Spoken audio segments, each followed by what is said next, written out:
Bom dia, pessoal. Vamos começando mais uma aula, primeira aula de Química do mês de outubro. Repito, como eu já falei ontem, melhor mês do ano. E vamos começar com a aula, né? Tem muita introdução, tem muitos avisos para hoje. O único aviso que eu quero dar de começo é aquele aviso que eu dou em todas as aulas. Peguem o caderno, peguem a bolsinha, vai ter que fazer anotação. Agora no mês de outubro a gente fecha o terceiro bimestre e fechando o terceiro bimestre vai ter a nota de caderno, que é uma nota fundamental na composição da média final de vocês. E pessoal, estamos falando de reação química, reações químicas. Continuaremos falando ao longo de todo o terceiro bimestre, é o conteúdo do terceiro bimestre. É uma breve recapitulação. Na última aula nós vimos sobre equações químicas, como fazer uma equação química, como interpretar uma equação química. Esse foi o conteúdo da aula, só dando aqui uma relembrada para vocês, como fazer a leitura da equação química. E aí esse conteúdo continua valendo, né, conteúdo de prova, continuem estudando ele, mas hoje a gente vai chegar num outro ponto das reações químicas, que é identificando uma reação química. Na verdade, identificando visualmente uma reação química.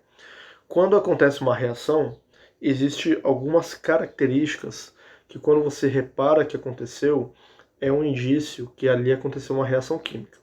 Algumas características que indicam que houve uma reação química ali. E aí eu vou passar essas características, eu quero que vocês anotem cada uma, colocando o exemplo que eu estou citando também.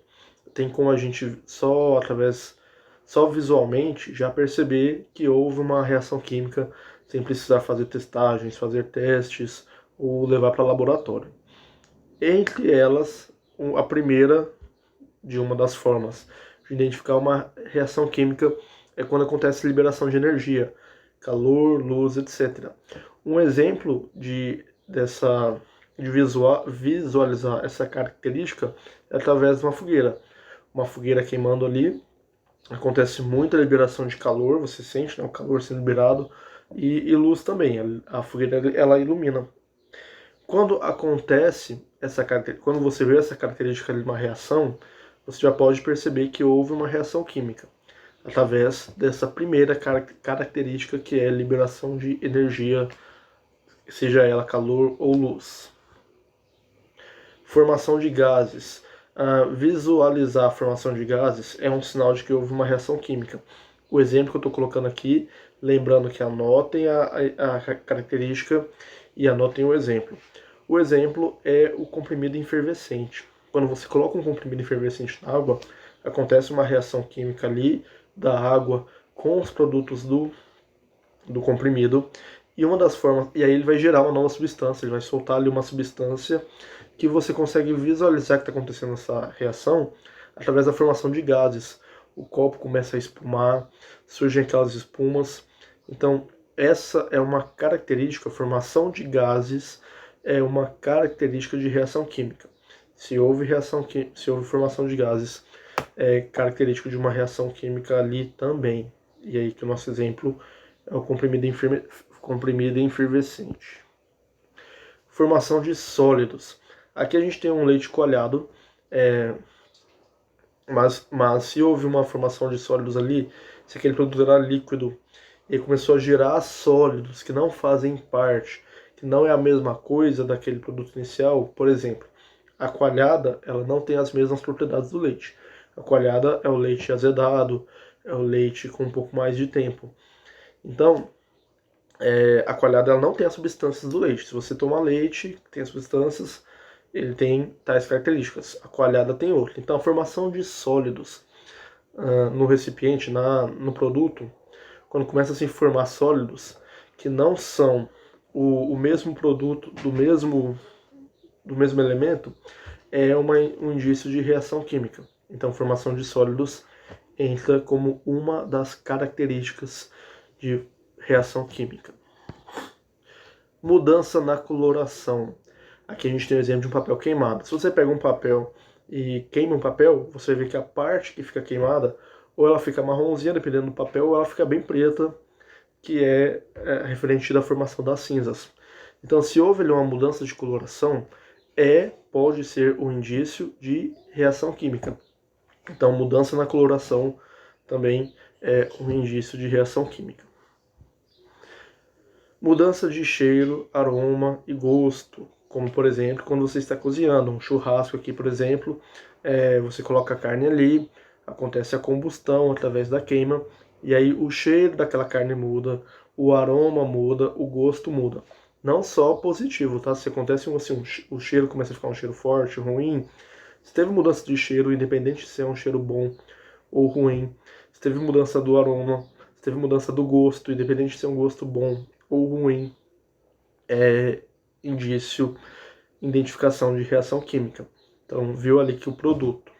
Aqui a gente está dando um exemplo do churrasco, um exemplo muito bom de reação química. Mas se tem ali um produto, um elemento, e aí ele começou a ter mudança de cheiro, aroma, gosto, pode saber que está acontecendo uma reação química ali, que está mudando as características desse produto. Outra característica é o crescimento de um organismo, como por exemplo a plantinha. Se a plantinha crescendo é indício de reação química, porque a reação química está acontecendo através da fotossíntese e através ali de fatores que estão gerando energia, estão gerando alimentos e estão fazendo com que ela se desenvolva. Então, o crescimento de um organismo é indício de reação química. Como um dos exemplos de reação química que eu tinha usado era a fotossíntese em si. Então, o crescimento de um organismo é um visual de indicação de reação química também. Fermentação. Fermentação também é um indício de reação química. E aí aqui a gente tem um exemplo de produção de leite ou produção de algumas bebidas também que precisam ser fermentadas. Se aconteceu fermentação, como no caso que é a produção do leite, produção do vinho, é indício de uma reação química.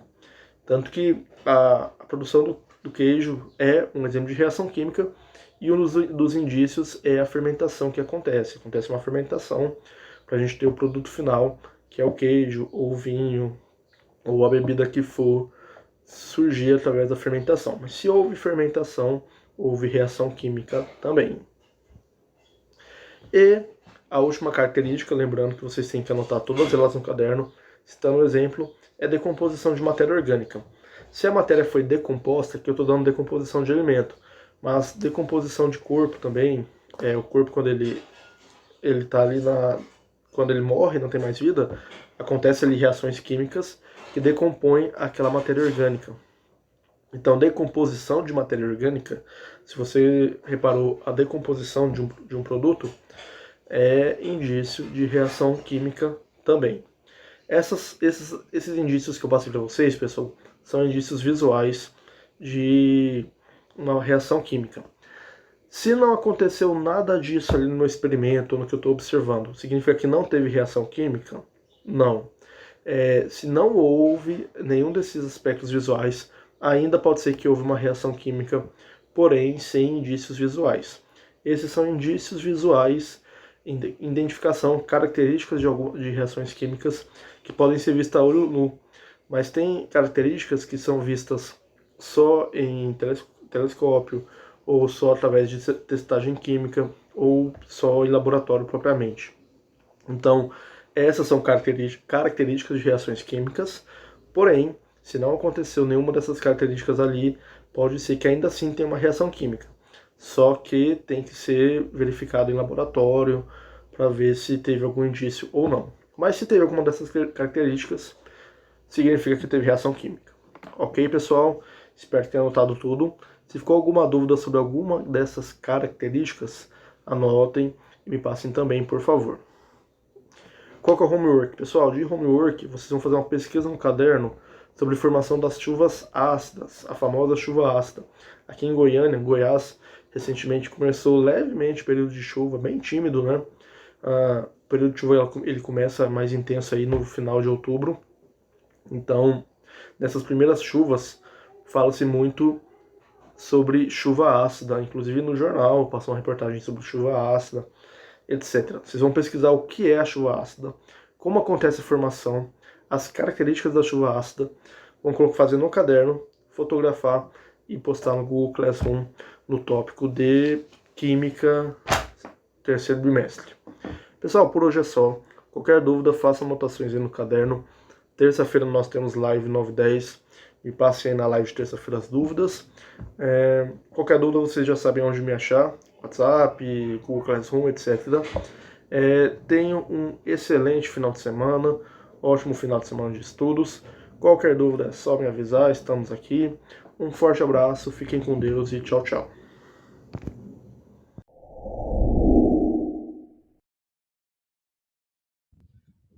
Fala galera, beleza? Bom, na aula de hoje a gente vai aprender agora as relações trigonométricas no triângulo retângulo, tá gente? O que são essas relações trigonométricas? É aquela parte de seno, deixa eu pôr aqui para vocês, ó. Seno, cosseno e tangente, ok? Então, ó, vamos supor que a gente tem um triângulo retângulo aqui, igual a gente já está acostumado a ver, a gente viu aí em Pitágoras, certo? Triângulo retângulo é o triângulo que tem um ângulo de 90 graus. Então, aqui tem um ângulo de 90. Vamos supor que a gente tem esse triângulo e que a gente chama de A, B e C. Quem quiser acompanhar, está na página 47, ok? Então, gente, ó, o que é um... que é o seno, o cosseno e a tangente? Então tá, a gente viu no triângulo retângulo que o lado que está de frente ao ângulo de 90 é a hipotenusa. E os outros são os catetos. Um pouquinho cateto 1 e cateto 2. Ok?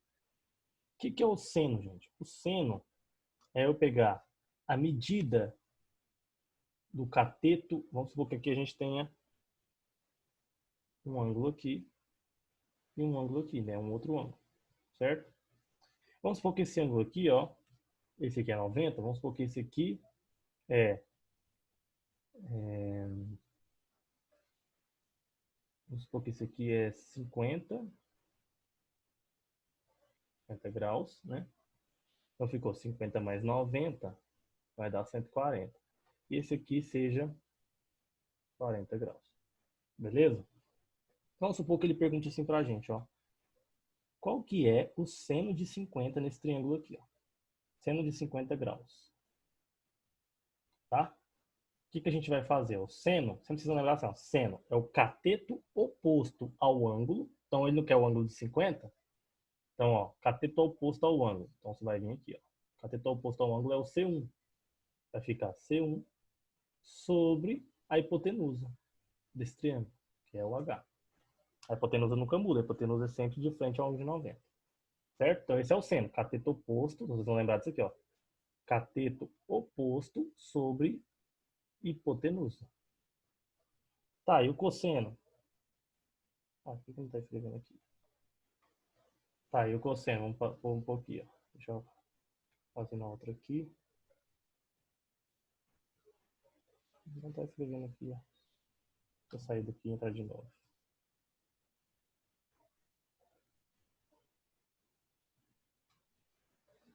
Agora foi. Vou ter que fazer de novo, gente. Olha aqui, ó. Deixa eu apagar esse aqui. Desenhar aqui de novo rapidão um triângulo. Aqui é hipotenusa, aqui é C1, aqui é C2. Tá? Aqui a gente falou que é 50 e aqui é 40. Então, o seno de 50 é C1, né, que é o cateto oposto, sobre hipotenusa. Que é isso aqui. Então, cateto oposto sobre hipotenusa. Cosseno de 50. Mesma coisa, ó. Cosseno de 50 agora, em vez de ser o cateto oposto, é o cateto adjacente. O que é o cateto adjacente? É o cateto que está do lado. Então, esse aqui, ó, a gente está pegando 50 graus, é esse cateto aqui, ó, que está do lado. No caso, é o C2. Não é mais o oposto. Beleza? Então, é o C2 sobre hipotenusa. Então, cateto adjacente sobre hipotenusa. Ok? E a tangente? Tangente de 50 é a gente pegar o cateto oposto, que é o C1, sobre o cateto adjacente, que é o C2. Então é cateto oposto sobre cateto adjacente. Vocês lembrar que na tangente não tem hipotenusa. Ok? Beleza. E aí tem aí, ó. Tem aí, ó, o que a gente acabou de fazer, né? No caso, ele chamou e fez um triângulozinho na página 48. E fez a mesma coisa que a gente acabou de fazer. Ok? E se ele quisesse a tangente, vamos fazer agora assim, ó. Se ele quisesse o seno de 40, deixa eu fazer de outra cor aqui agora. Em vez de pegar o ângulo de 50, ele pegasse o ângulo de 40, ó. Seno de 40 graus. Agora é esse ângulo aqui, ó. Certo? Mesma coisa, cateto oposto sobre hipotenusa. Qual que é o cateto oposto a 40? É o C2, tá vendo? Ó? Tá de frente. Vai ficar C2 sobre a hipotenusa, que é a mesma. A hipotenusa não muda. Cosseno de 40, mesma coisa, só que agora é o cateto adjacente. O cateto adjacente é o que está do lado. É o C1. C1 sobre H. E a tangente? Cateto oposto, que é o C2, sobre cateto adjacente, que é o C1. Beleza? Simples, né? Não tem segredo, viu, gente? Muito fácil, muito simples. Então, ó, vamos fazer agora aí. Eu vou fazer a letra A da página 49, número 3. Vou fazer a letra A, depois vocês façam a letra B. Então, página 49, número 3. Fala assim, ó. Utilizando uma calculadora, determine o valor aproximado do seno, do cosseno e da tangente do ângulo agudo indicado em cada um dos triângulos, nos quais medidas dos lados são aproximadas. Então, o primeiro triângulo aí, ó, da letra A, a gente tem algo mais ou menos assim. Aqui ele fala pra gente que é 40, né? Ele deu esse ângulo. E aqui a gente sabe que é 90.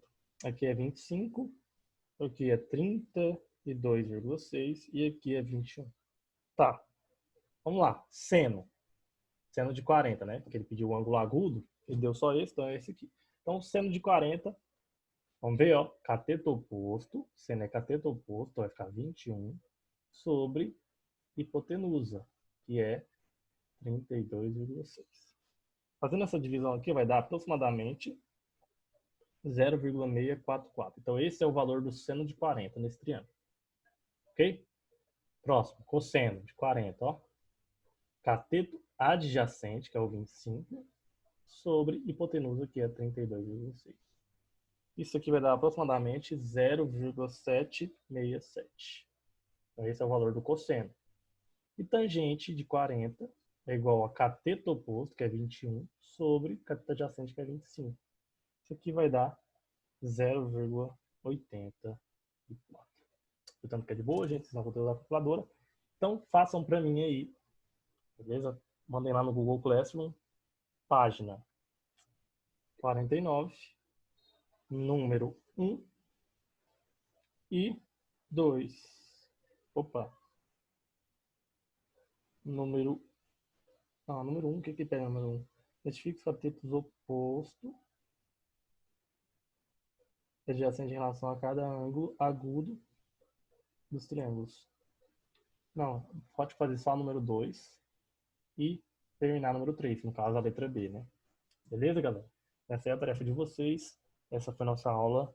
Até a próxima. Valeu!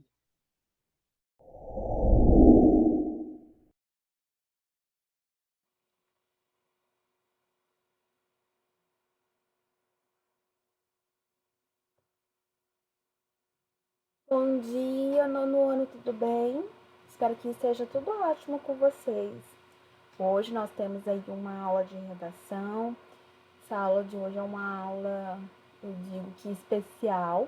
Não que as outras não sejam, mas essa tem um toque a mais. Nós estaremos trabalhando aí uma letra de música, né?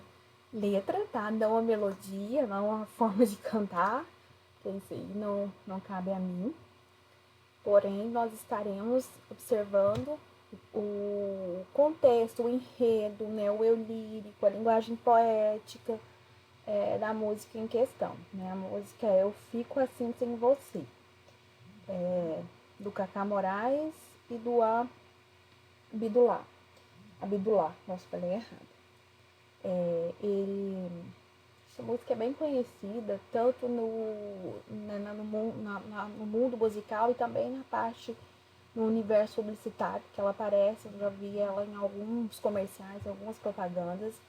Então, eu acredito que vocês conheçam. Que para quem não conhecer a música, é uma oportunidade de estar conhecendo uma nova letra aí. Talvez você até goste, caso você não conheça. Eu vou abrir aqui. Eu não vou cantar, gente, pelo amor de Deus. Cantar não. Então, eu vou só aumentar aqui o tamanho da tela para ficar mais visível e mais fácil, né, para que possamos aí fazer a leitura. Então, olha só. Fico assim sem você. Avião sem asa, fogueira sem brasa. Sou eu assim sem você. Futebol sem bola, piu-piu sem frajola. Sou eu assim sem você. Por que é que tem que ser assim? Se o meu desejo não tem fim, eu te quero a todo instante. Nem 1000 alto-falantes vão poder falar por mim. Amor sem beijinho, bochecha sem Claudinho, sou eu assim sem você. Circo sem palhaço, namoro sem amasso, sou eu assim sem você. Tô louca pra te ver chegar, tô louca pra te ter nas mãos. Deitar no teu braço, retomar o pedaço que falta o meu coração. Eu não existo longe de você, e a solidão é o meu pior castigo. Eu conto as horas para poder te ter, mas o relógio tá de mal comigo. Por quê? Por quê? Neném sem chupeta, Romeu sem Julieta. Sou eu assim sem você. Carro sem estrada, queijo sem goiabada. Sou eu assim sem você. Então, do Cacá Moraes e do Abdullah. Mas nós, né, sempre ligamos aí a música e a Adriana Calcanhoto, né, que é a intérprete mais famosa dessa música. A versão, né, interpretada por ela é a mais famosa. Então vamos lá. Número 1. Justifique o título dado à música aproveitando para sugerir outro. Então, o que você vai fazer? Você vai justificar, você vai explicar o motivo desse título e em seguida você vai sugerir outro título para essa música. 2. Explique o verso em destaque na quinta estrofe. É esse verso aqui, meninos. Mas o relógio tá de mal comigo. Por quê? Por quê? Então você vai justificar, você vai explicar, né? O que significa esse verso. 3. Nossa, eu coloquei errado aqui a numeração, agora que eu vi. 3. Copia do texto marcas da oralidade. Meninos, o que são marcas da oralidade? As marcas da oralidade correspondem a expressões ditas no momento da fala. Então, por exemplo, se eu falo né, o né é uma expressão da oralidade. Ela representa uma expressão, uma palavra que é dita somente quando está se falando, está, né, dentro do plano da fala, do oral. Então, você vai procurar lá na letra da música marcas de oralidade. 4. Justifique os versos destacados no texto. Meninos, os versos destacados... Nossa, pior que não veio aqui, ó. Mas eu vou marcar aqui já, ó. É esse aqui.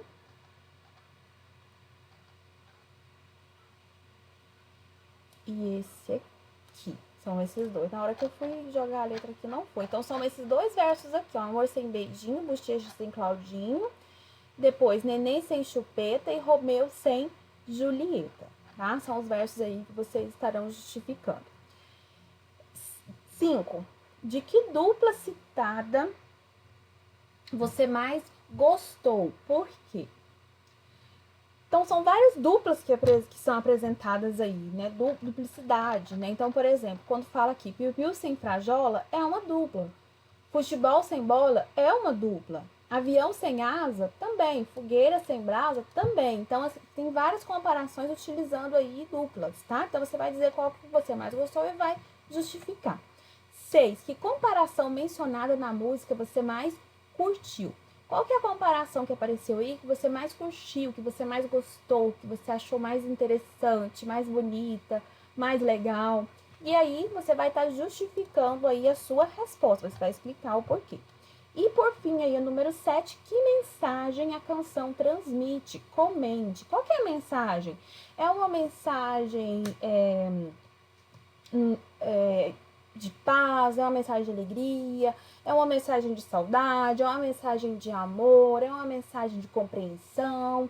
Então você vai dizer qual que é a mensagem transmitida aí por essa música, por essa letra de música, e em seguida você vai comentar, você vai explicar, você vai discorrer. E aí é onde você pode colocar alguma experiência sua, alguma memória afetiva que você tenha com relação a algo citado aí na música. Eu, por exemplo, quando fala Piu-Piu Sem Frajola, me vem uma memória afetiva da minha infância, que foi na época que o Piu-Piu ficou muito popularizado aqui no Brasil. Então, tudo que você via tinha um Piu-Piu no meio, né? E como eu era criança e tudo, então eu me lembro muito dessa fase. Então, quando eu escuto essa música, me remete a essa fase da minha vida. E aí, né, vocês, obviamente, terão outras visões aí com relação à letra da música, né? Porque cada pessoa, né, tem sua história de vida, tem suas percepções, tem as suas vivências, tá bom? Então é isso, deixa eu só minimizar aqui para finalizar. Beijo para vocês, tudo de bom, um ótimo dia. Qualquer dúvida, eu estou à disposição. Bom final de semana para todos e até a próxima aula. Tchau. Olá, galera do nono ano, voltei! Então, fazer uma pequena revisão do capítulo 10, o pós-guerra no Brasil, democracia e populismo, que vai ser a base da nossa diagnose, tá ok? Galera, eu não vou passar nenhuma atividade sobre esse assunto, então eu sugiro para vocês que vejam o vídeo 1, 2, 3 vezes, quantas vezes vocês quiserem ver, porque a diagnose vai ser com base nesse vídeo, ok? Quem quiser estudar pelo livro também, óbvio, tirei as conclusões do capítulo 10. Então, esse é o capítulo 10, ele é bastante extenso, e aqui eu fiz um resumo desse capítulo 10, ok? Então, começando, vamos falar um pouquinho do contexto brasileiro, que estava acontecendo no Brasil, né? Na metade do século XX, o Brasil ele passava por um crescimento urbano e industrial, e principalmente por causa dos meios de comunicação, onde se destacava o rádio, e cada vez mais pessoas adotavam o estilo de vida norte-americano, o American Way of Life, lembra que nós falamos nas nossas aulas anteriores. E esse comportamento ele estabelecia os padrões de consumo do resto do mundo, digamos assim. O Brasil também entrou nesse consumismo. O Brasil ele tinha acabado de participar ativamente dos combates das forças nazistas e fascistas na Europa. E com o fim da guerra e a vitória dos aliados, o regime ditatorial do Estado Novo ele se tornou insustentável, porque o Brasil foi lutar contra o nazismo, contra o fascismo, e havia um governo ditatorial no Brasil. Então houve aí um certo conflitozinho de interesses, mas que gerou algumas complicações que a gente vai ver no começo. Processo de redemocratização. Com isso, de acordo com a Constituição de 1937, o mandato de Getúlio Vargas ele deveria ter sido encerrado em 45. E então, por isso, a Assembleia Constituinte ela convocou uma nova eleição. Então, foi permitido que os partidos políticos se reorganizassem e fizessem aí as suas críticas e se organizassem para assumir então o poder, porque haveria um processo de reeleição no Brasil. As eleições presidenciais elas foram disputadas por Eduardo Gomes e pelo general Eurico Gaspar Dutra, que foi candidato da coligação PSD-PDT. O Dutra, ele contava com o apoio do Vargas, que por sua vez, lembra que a gente já comentou nas aulas anteriores, que ele era um grande populista, principalmente entre os trabalhadores, por causa das constituições que ele fez no CDL. Então, a propaganda do Estado Novo, ela influenciava as camadas populares da sociedade e estimulava que as pessoas votassem, então, no Eurico Gaspar Dutra. E como que foi aí o governo do Dutra? Em dezembro de 45, quando ele foi eleito, foi marcado pelo fortalecimento de laços políticos, principalmente com os Estados Unidos. Muitas diretrizes desse alinhamento foram estabelecidas durante a Conferência Interamericana. Então, o Brasil ele passou a ser mais influenciado ainda pelos Estados Unidos. A política econômica do Dutra ele teve duas fases. A primeira foi adotado um modelo liberal, com a abertura do capital estrangeiro e a redução das tarifas alfandegárias, que levou então ao aumento das importações, que era exatamente o que os Estados Unidos queriam. Depois, a nova política ela começou a restringir essas importações, o que provocou um pequeno aumento na produção da indústria brasileira, que foi voltada para o mercado interno. No entanto, essas medidas elas não foram suficientes para controlar a inflação e nem para melhorar as condições de vida das camadas mais populares. No Brasil, então, as pessoas que tinham mais condições, a elite brasileira vivia muito bem, mas as camadas sociais, as camadas mais populares, que era a maioria das pessoas que, principalmente os trabalhadores que viviam com condições mínimas, com salário mínimo, essas pessoas sofriam bastante, porque os salários eram constantemente congelados. Os salários eram congelados, porém, as mercadorias de necessidade alimentícia, pessoal, esses produtos, se você fosse no mercado comprar um arroz, suponhamos, 10 horas da manhã, ele custava R$10. Se você fosse no mesmo mercado comprar um arroz às 4 horas da tarde, ele já custava R$35.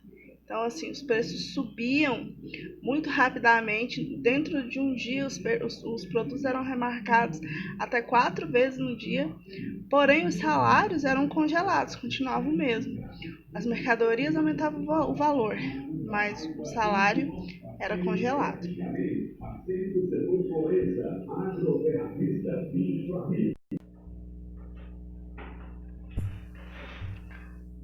Populismo e nacionalismo.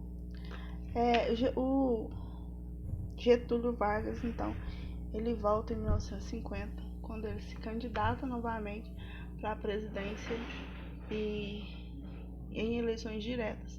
Então, a sua campanha continua sendo aquela campanha anterior, populista, e garantiu a vitória, e ele tomou posse em 51.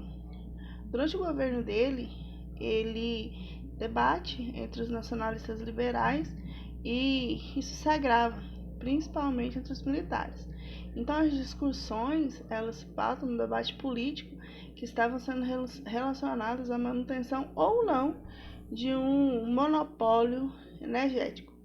Então, os nacionalistas, eles acreditavam que as reservas e as refinarias de petróleo, bem como as usinas, elas deveriam ter a sua rede de propriedade do Estado, enquanto os liberais acreditavam que essas empresas estrangeiras elas deveriam ter sim o direito de participar da exploração do setor energético brasileiro.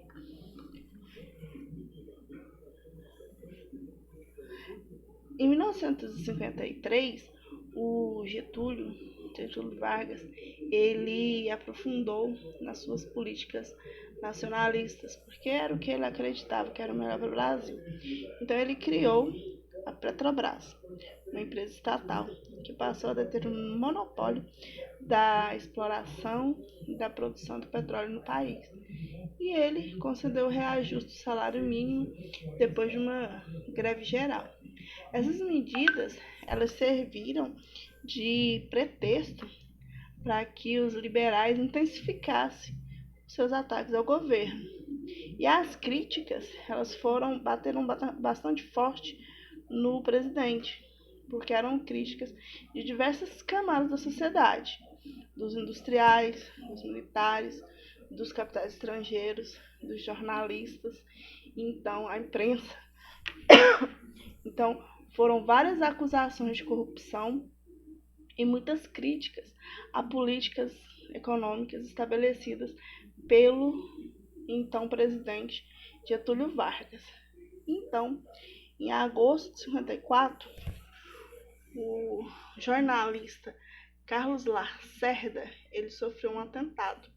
E esse atentado foi incriminado o guarda-costas do Getúlio Vargas.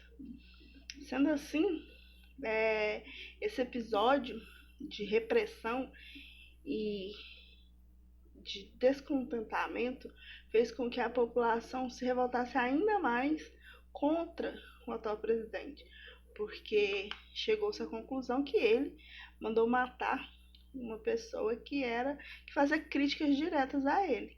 Então, diante desse panorama político, sem apoio para continuar governando, Vargas comete suicídio no dia 24 de agosto de 54.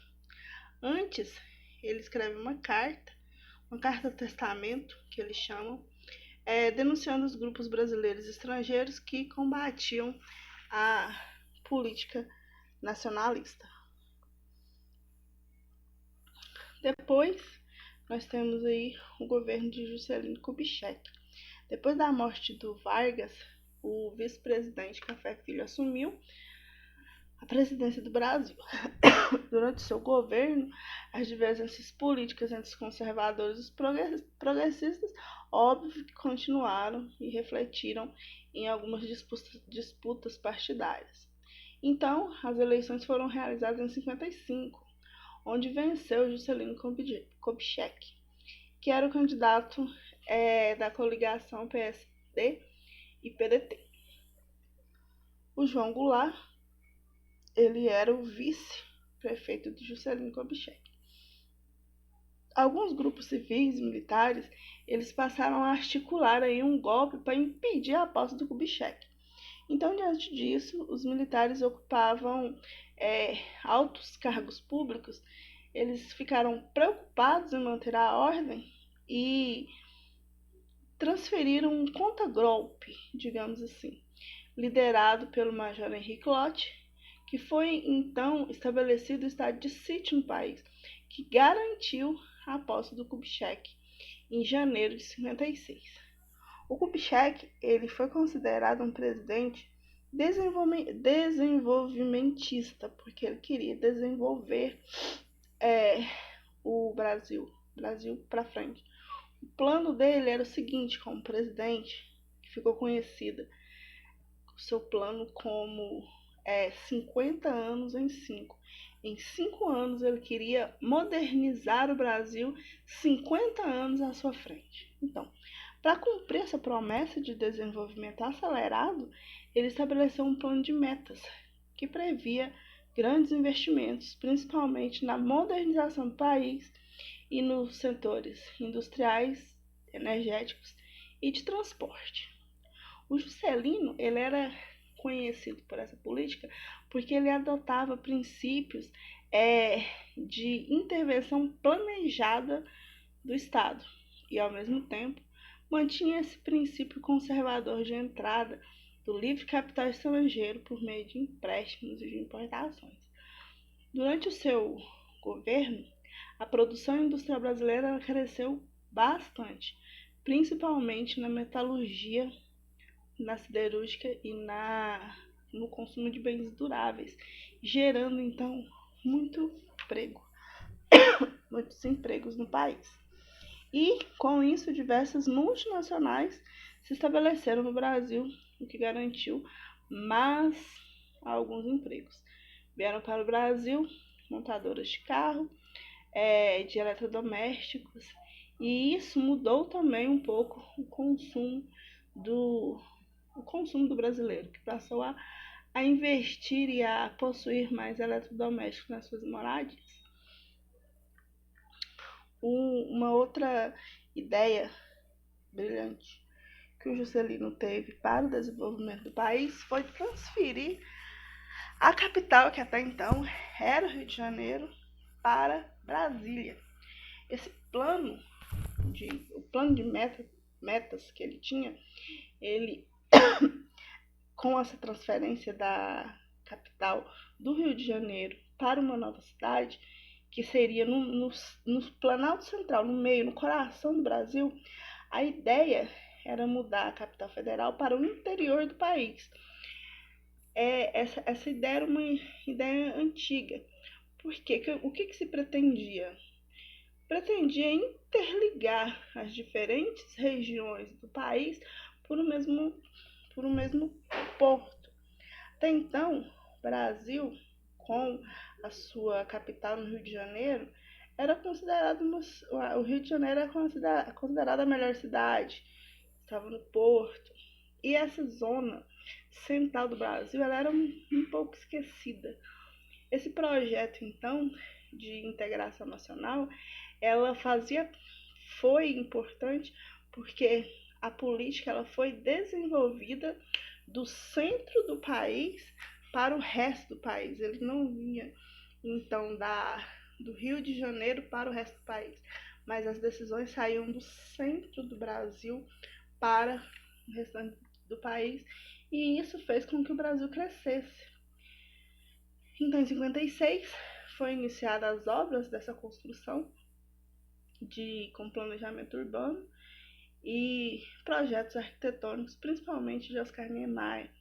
Brasília ela foi construída seguindo características inovadoras da época. E à sua disposição estavam elementos urbanos feitos de maneira estritamente nacional. A cidade ela foi dividida em setores e voltados para economias urbanas específicas, como lazer, trabalho, estudo, moradia, de modo que um espaço não interferisse de outro. Então, é uma cidade muito organizada. Para a construção da cidade, foram utilizados milhares de operários, o que trouxe aí mão de obra, o que trouxe emprego para muita gente que estava desempregada, principalmente do Nordeste. E esses trabalhadores ficaram conhecidos como os candangos. A cidade de Brasília ela foi inaugurada no dia 21 de abril de 60 e tornou a nova capital federal. Ela se encontra distante da maior parte da população do país, o que dificultando a mobilização, principalmente para fazer reivindicações contra os governantes, mas ainda assim feitas essas reivindicações, né? Brasília, além de ser a capital federal, ela abriga o presidente, os senadores e a maioria da cúpula política que governa o Brasil, está ali em Brasília. Então, só para um resumo desse nosso capítulo. Primeiro, a participação do Brasil na Segunda Guerra Mundial ao lado dos aliados contra as forças nazifascistas tornou insustentável a manutenção do regime ditatorial do Estado Novo depois do fim da guerra. A pressão do governo norte-americano para o fim do Estado Novo fortaleceu os grupos descontentes com o governo nacionalista e ditatorial de Getúlio Vargas. Entre 1950 e 1954, Getúlio Vargas foi novamente presidente do Brasil, eleito por voto direto e secreto. e depois pôs fim à sua vida. O governo de Juscelino Kubitschek veio logo em seguida e foi marcado por um acelerado desenvolvimento industrial do Brasil. E, em 1960, a capital federal do Brasil foi transferida para a recém-construída cidade de Brasília, localizada no Planalto Central. Então é isso, galera. Para a nossa diagnose, capítulo 10, pós-guerra, democracia e populismo. Eu resumi esse capítulo, bem resumido. Não vou passar atividade, como eu falei para vocês. Assistam o vídeo 1, 2, 3 vezes, 4, quantas vezes forem necessárias. Anotem suas dúvidas. Todas as dúvidas que vocês tiverem eu vou responder. E a nossa diagnose vai ser com base nesse vídeo. Se vocês quiserem estudarem pelo livro também, tudo que está no vídeo eu tirei do livro, mas está resumido, então vai dar certo. Anotem suas dúvidas, faremos uma boa diagnose e qualquer coisa podem me procurar, tá ok? Beijos e até mais.